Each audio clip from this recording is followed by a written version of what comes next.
Assalamualaikum warahmatullahi wabarakatuh. Shalom, Om Swastiastu, Namo Buddhaya, salam kebajikan. Tabe salamat lima nalatai, salam sahujud karendeng malempang. Adil katalino bacuramin kasaruga ba saingat kajubata. Arus. Halo semuanya, selamat datang di presentasi kelompok kami. Nah, pada kesempatan kali ini kami kelompok 3 ingin mempresentasikan sebuah bisnis plan untuk memenuhi tugas mata kuliah kami dari studi kelayakan bisnis yang diampu oleh Bapak Gema Borneo Putra SEMM, yang mana nantinya sebuah ide bisnis kami ini tidak hanya inovatif tetapi juga dapat berkembang di era pasar yang kompetitif seperti sekarang. Nah, kami juga percaya bahwa bisnis ini nantinya bisa berkembang dengan baik dengan pendekatan yang kami buat. Di sini juga memberikan solusi yang dapat menciptakan peluang yang menguntungkan ya pastinya. Nah, seperti yang kita tahu juga, seperti tren-tren anak muda sekarang kan banyak sekali yang hobinya nongkrong-nongkrong di malam hari. Nah, dari itulah kami terinspirasi untuk membuat usaha kafe. Kafe bisa dibilang unik ya teman-teman. Seperti di PPT itu kami membuat kafe dan resto terserah. Nah, dari namanya sudah unik yang memungkinkan untuk bisa mudah untuk diingat oleh kalangan anak muda. Nah, untuk kelompok kami yang menyusun ide bisnis itu ada saya sendiri Abdullah, Angeli Petaloka, Jonathan Nur Hidayah, Rifali, dan Salma Nur Fadila. Nah, untuk profil usahanya itu sendiri, usaha ini bernama Cafe and Resto Terserah, yang mana kafe ini akan kami buat di Kalimantan Tengah, tepatnya di Kota Palangkaraya, Jalan Setaji, yang mana lokasi ini bisa dibilang strategis karena berada di pusat kota atau di pusat keramaian, yang memungkinkan mudahnya kafe ini untuk bisa berkembang ke depannya. Nah, untuk daftar menunya juga sudah kami buat, terus ada waktu operasionalnya Senin sampai Jumat itu buka di jam 10 pagi sampai 11 malam. Untuk Sabtu dan Minggunya itu buka jam 9 pagi sampai dengan jam 11 malam.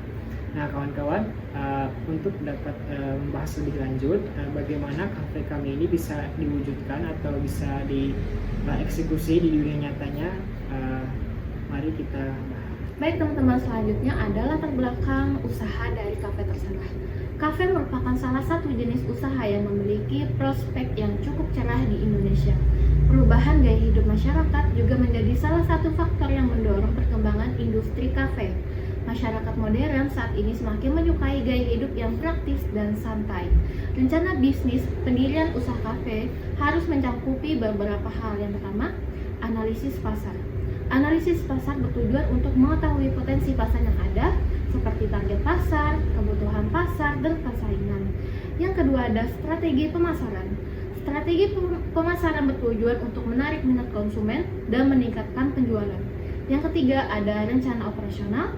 Rencana operasional mencakup hal-hal seperti lokasi usaha, desain interior, menu, dan sumber daya manusia. Yang terakhir ada rencana keuangan.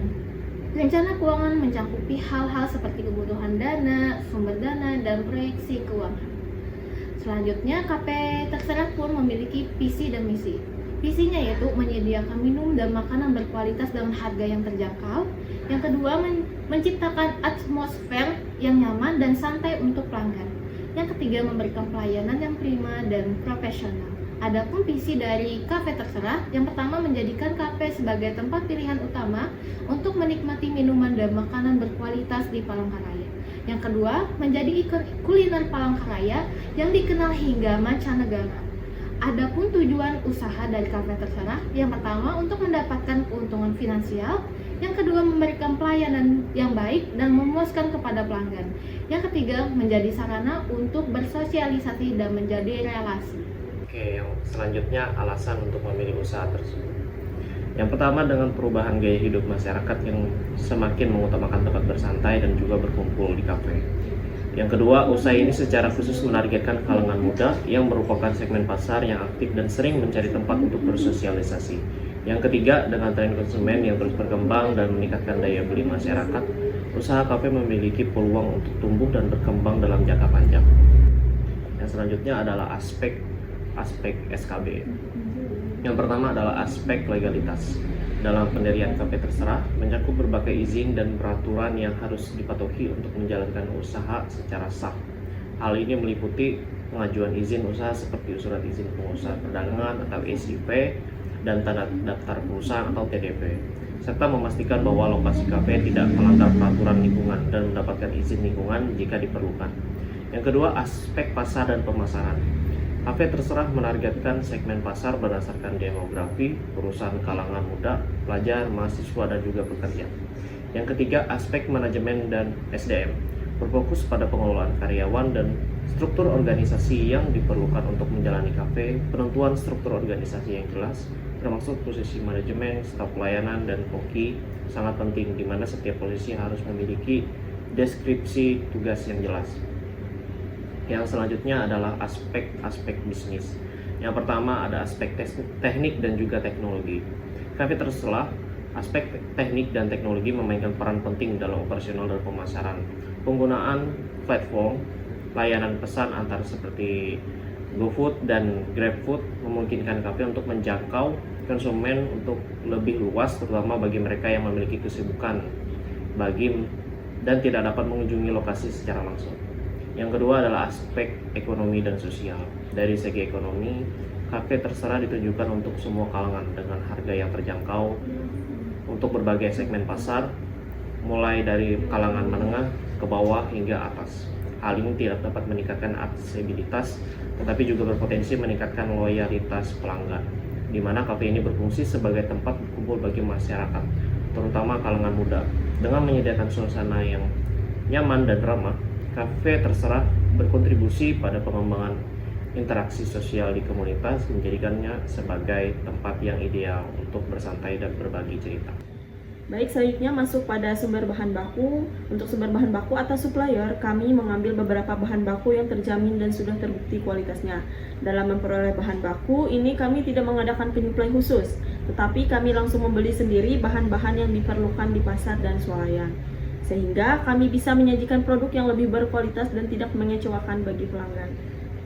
Masuk pada aspek finansial, yaitu ada peralatan. Nah, alat-alat yang kami gunakan di kafe dan resto yaitu ada kursi dan meja seharga Rp3.500.000, pisau besar Rp36.000, cermin Rp130.000, dispenser Rp1.700.000. Barang lainnya yang tidak dapat kami sebutkan satu persatu yaitu dengan bertotal harga Rp19.251.000. Masuk pada bahan baku yaitu ada beras seharga Rp272.000, ayam Rp250.000, sayur-sayuran Rp909.000, bumbu dapur Rp629.300.000. Barang-barang lainnya yang tidak dapat kami sebutkan yaitu sehingga bertotal harga Rp2.543.000. Baik teman-teman, pada kesempatan kali ini saya akan menjelaskan analisis keuangan dari kafe dan resto terserah ini. Nah, kami asumsikan modal usaha kami itu sebesar Rp200 juta. Nah, kami sudah mencatat selama beberapa tahun kas masuk dan kas keluar tahun pertama, tahun kedua hingga tahun kelima. Nah, pada saldo akhir pada tahun pertama kafe dan resto terserah ini sebesar Rp140.649.000. Nah, pada tahun kedua yaitu sebesar Rp129.449.000, dan tahun ketiga Rp142.625.000, tahun keempat sebesar Rp194.424.000, dan tahun kelima yaitu sebesar Rp300.424.000. Nah, kemudian saya akan menjelaskan terkait payback period, discounted payback period, net present value atau yang disingkat dengan NPV, dan internal rate of return atau yang disingkat dengan IRR. Nah, kami asumsikan cash flow dari kafe dan resto terserah ini sebesar 20%. Nah, bisa teman-teman lihat pada tahun ke-0 kami mengalami minus Rp30.076.000 yang dikarenakan pada tahun ke-0 kami masih dalam tahap pembuatan kafe dan resto terserah. Jadi kami belum mendapatkan keuntungan dari kafe dan resto terserah ini. Nah, pada tahun pertama kami mulai mendapat keuntungan yaitu sebesar Rp74.700.000, tahun kedua sebesar Rp99.400.000, tahun ketiga sebesar Rp159 juta, tahun keempat sebesar 213 juta, dan tahun kelima 318 juta. Nah, melalui perhitungan kami, NPV yang kami dapatkan yaitu sebesar 443.732.641 rupiah, dan IRR-nya sebesar 286%. Kemudian kita masuk pada payback period. Nah, pada payback period ini kita akan menghitungnya pada tahun pertama. Nah, perhitungannya itu adalah selisih dari antara tahun ke-0 dan tahun pertama. Tahun ke-0 sebesar 30.076.000 dan tahun pertama 74.700. Nah, maka dapat dihasilkan yaitu payback period pada tahun pertama yaitu sebesar 44.624.000. Nah, kemudian kita akan menghitung berapa periode waktu yang dibutuhkan untuk menutup kembali pengeluaran investasi. Nah, pada tahun yaitu kita akan menghitungnya pada tahun yang kedua. Nah, pada tahun kedua ini 44.624.000 dibagi pada keuntungan yang dihasilkan kafe dan resto terserah pada tahun kedua yaitu sebesar 99.400.000, maka dihasilkan sebesar 0,44. Nah, maka jika ditambahkan payback period sama dengan 1,44 tahun. Nah, maka selama 1,44 tahun ini periode waktu yang dibutuhkan untuk menutup kembali pengeluaran investasi yang dibutuhkan oleh kafe dan resto terserah. Nah, kemudian kita akan menghitung pada tiap tahunnya payback period ini. Nah, tahun pertama itu kami asumsikan itu sama dengan 20% atau cash flow. Nah, tahun pertama itu 74.700.000 dibagi 1 ditambah 0,20 pangkat 1. Hasilnya itu sama dengan 74.700.000 per 1,2. Hasilnya itu sama dengan 62.250.000. Nah, bisa teman-teman lihat pada tahun kedua hingga kelima angkanya yaitu sebesar tahun kedua yaitu sebesar 62.027.777 rupiah. Tahun ketiga sebesar 92.013.888 rupiah. Tahun keempat sebesar 102.719 rupiah, dan tahun kelima yaitu sebesar 127.797.000 rupiah. Nah, kemudian kita akan menghitung discounted payback period. Nah, discounted payback period ini diambil pada payback period dari setiap tahun dari tahun pertama hingga tahun kelima. Nah, bisa teman-teman lihat discounted payback period ini kita akan menghitung pada tahun pertama. Nah, tahun pertama ini sama seperti sebelumnya yaitu selisih antara tahun ke-0 dan tahun pertama. Dan di hasilnya itu sebesar 32.174.000 yang melalui pengurangan selisih dari 62.250.000 dikurangi dengan minus 30.076.000. Nah, pada tahun yang kedua yaitu selisih antara tahun pertama kafe dan resto terserah ini dan tahun kedua yaitu selisihnya antara 6.777.000 rupiah.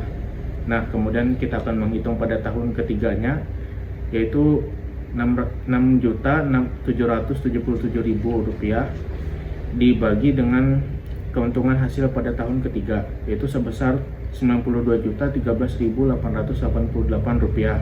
Nah, maka dapat dihasilkan discounted payback period yaitu sebesar 2,7 rupiah. Nah, yang mana ini akan menghitung waktu yang dibutuhkan untuk mengembalikan investasi awal suatu proyek. Nah, kemudian kita akan menghitung kembali net present value atau NPV. Sebelumnya untuk keputusan investasi ini, jika NPV lebih dari 0, usulan investasi ini dapat diterima. Dan jika nilai NPV kurang dari 0, usulan investasi ini bisa untuk ditolak. Nah, kita asumsikan seperti biasa I atau cash value-nya itu sebesar 20%. Nah, ini dari tahun pertama hingga tahun kelima itu adalah perhitungan dari sebelumnya yaitu perhitungan dari payback period. Nah, untuk menghitung NPV kita perlu menambahkan tahun pertama hingga tahun kelima. Nah, tahun pertama sebesar 62.250.000 ditambah dengan keuntungan pada tahun kedua dan seterusnya, maka dihasilkan sebesar 453.808.000 rupiah.